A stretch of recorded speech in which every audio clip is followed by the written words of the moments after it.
நீளமும் பசுமையாக காட்சியளிக்குது. 4 நாளைக்கு பிறகு இந்த மழை ஓய்ந்த பின்னாடி இயற்கை தரும் ஒரு இன்ப செய்தி என்னென்னா அந்த க்ரீன் கோடை தான்.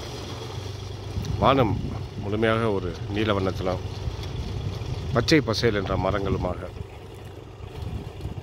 இந்த 4 நாள் மலையில் மெருகேறிய கொடை மலை காண்பதற்கு மிகவும் சிறப்பாக காட்சியளிக்கிறது. ரெண்டாவதாக கூட்டம் குறைந்த கொடை, கூட்டம் கம்மியாக தான் இருக்குது. ரீசன் அவங்களுக்கு தெரியும் எல்லாருக்குமே. இது ஒரு எலெக்ஷன் பீரியட். எலெக்ஷன் முடிஞ்ச பின்னாடி மேலும் மிக அதிக அளவிலான ஒரு சுற்றுலா பயணிகள் வருகையை எதிர்பார்க்க முடியும். இது ஒரு நண்பகல் வேலையாக இருந்தாலுமே நம்ம பார்க்கக்கூடிய காட்சிகள், பெருச்சோடிய சாலைகள், பசுமை மெருகேறிய பூமி, ஒரு இதமான தென்றல் காற்று, இது தவிர ஒரு தூய்மை மேம்பட்டு இருக்கக்கூடிய வகையில் இந்த ஏரியில் செய்யக்கூடிய இந்த தூய்மை பணி, இது இந்த மிஷின் ஒன்று லான்ச் பண்ண பின்னாடி எங்குமே ஒரு கழிவுகளோ ஒரு திடக்கழிவுகள் மிதக்கிறதோ ஒரு பாட்டில்களோ எதுவுமே இல்லாமல் மிகவும் தூய்மையாக இருக்கக்கூடிய நம்ம லேக் மற்ற பகுதிகளுமே அதோட சிறப்பாக இருக்குன்னு தான் சொல்லலாம்.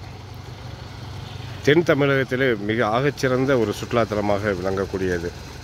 அண்டை மாநில மக்கள் அடிக்கடி விரும்பி வரக்கூடிய பகுதி.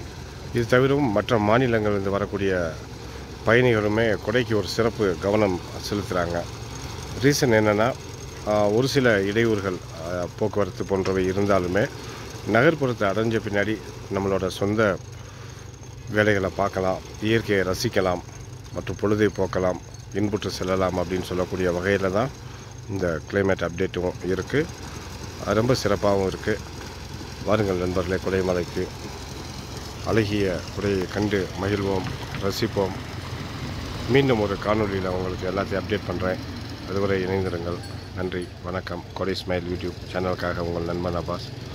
வருக, மகிழ்ந்து செல்க.